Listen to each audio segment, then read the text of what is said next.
Adam Cook from godisageek.com here with Nicola Ardron. How are you, Nick? I'm very well, thank you. Good, and we are talking about, and the viewers are indeed seeing, 1111 Memories Retold, which I'm not going to lie is not the catchiest of game names, is it? No, it's not. But does there it again, need to be? It's about a not particularly catchy subject, to be honest, isn't it? It's a strange-looking game because it commits to an art style and absolutely commits to it. But I do think that just looking at it now as we're talking, people might be confused and thinking, what is this game? So, Nicola, what is this game? It is a narrative-driven game. Detailing two stories that cross over and intersect at times of two individuals in the First World War. Right. Yes. It's not going to be those cheery of things, and No. I think that's what makes some of the art style, I don't want to say stand out, but it makes it interesting because obviously it is a very, I was going to say pretty, I nearly said beautiful. I've not played as much as you, obviously. Where do you sit on how it looks? I think that at times it's a really gorgeous looking game. It's not evident, I guess, when you first look at it, because I mean it's employing a kind of impressionist style to the game. So the images have that kind of almost like a dreamy kind of look to them.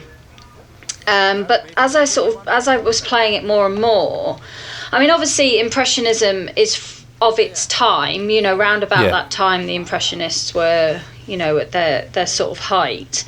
So obviously it makes sense from that point of view. But the more I played the game, the more I felt that the visual style really kind of fits with what the story and like the story itself that the game's trying to tell, but also the stories of the First World War, because it kind of has this ethereal like sense, and it's like it's difficult to pull into focus.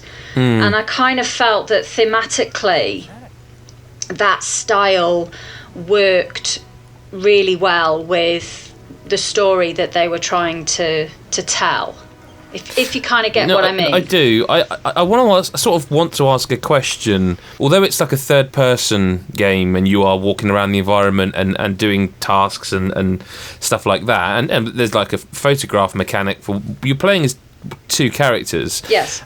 And I'm guessing at some point these stories intersect. They do, yes. So it follows the stories of two individuals. So there's Harry, who is a young Canadian who joins the war late on. I think it starts, the story begins around about November. I think he's the one that Elijah Wood voices, right? Yes, that's right. So I think it starts in the November before Armistice Day, so a year before the war finishes. And he joins as a war photographer. Mm-hmm. So he's, there to take pictures, to, drum up the war effort and, morale and all this kind of stuff. And then the other story follows a German soldier called Kurt, who is a family man. He's not a soldier initially, but he gets drawn into the war when he finds out that the unit that his son is in has gone missing, presumed dead. I found his voice work quite good, by the way, or was that just me? I thought his voice work was exceptional. His voice work is very good as well. It's Sebastian Curl, is it? Carl? Okay. You'd recognise him if you saw him. But yes, the voice work is very good for both of them. And as I say, it's this story. So like obviously Harry is on the Allied forces and Kurt is obviously on the German side. But these stories that they tell, they do kind of cross over, but they also intersect at a specific point in the overall story. So they kind of move along together after that. So I suppose the question has to be, and it's a difficult question to answer because it's sometimes with games like this, because of the subject matter, it's difficult to say, and I'm not ceding what you're going to say, but it's difficult to say I don't like it or something when it's a game that's so emotive. But like overall, obviously people can see it looks nice, and we've said it sounds nice. The important factor, I guess, is the story any good, which ties into the overall, what do you think of it then? Is it any good? That is a difficult question to answer. I think that it starts off incredibly strong. It does a really good job of building up these two characters and humanizing these two characters. They're people, you know, they're not natural born enemies. It's just that circumstance has made them that way.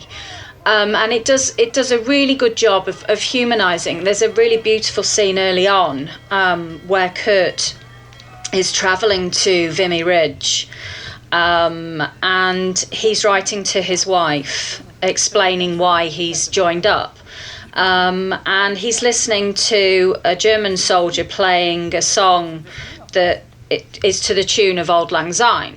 Yeah. And that brings him some comfort. And then later on, once he's at Vimy Ridge, he's underneath the trenches because, of course, the Germans they tunnelled underneath each other, didn't they? Were listening because they were never really that far away from each other. I think it's something like 100 metres across from each other. And they tunnelled under, and he's listening with a stethoscope to see whether they could get some intel on what the Allied forces were planning. And he hears the Allied soldiers singing Auld Lang Syne. And that's just I found that a really neat way of just kind of tying up the fact that these were people. They weren't, like I said, they weren't natural born enemies. But, and I don't want to talk about the ending, but no. I feel that the final act, so it's split into 3 acts, I feel that the final act kind of falls away a little bit. Because there is an element where you feel like the things that you do during the previous 2 acts have some kind of impact on what happens later on. However, I just felt like that all kind of fell away at the end. Now I've done multiple endings. I've done 3 endings. That classes as multiple. Yeah, I've done 3 endings, and each one of them I felt dissatisfied with the way that it ended, because all of the character work that they'd done up to that point felt like it didn't matter. It didn't matter because this ending was going to happen. Okay. Kind of regardless. So I felt like it falls apart a little at the end, which is a shame because it does some really lovely work in the early parts, and the visuals really do a lot to add some poignancy to this story. How long is it then, out of interest, if it's 3 acts, is it? I mean, there is some extension to the time because there's a number of collectibles that you can find that, obviously, if you can choose not to collect them or not. If you do collect them, they give you like little pieces of information about the times, like maybe what life was like in the trenches, or just little snippets of information from what looked like recreated primary sources. Obviously, if you're not looking for these, you can definitely go through the story, and I would say maybe about 5 hours, maybe less. Okay. I'm not too sure. I'm not very good at keeping track of how long it takes, but it's not a particularly long game. I mean, it's worth playing, absolutely, because like I say, it does tell interesting stories, and it's a different way of looking at that conflict. From a German perspective, we don't often see that from a different perspective. Very true. And if you want even more of Nicola's perspective, you can go to godisageek.com, where you'll see a scored review along with lots of words. Nick, thanks for your time. No problem. And we'll see you in the next one. Bye-bye for now.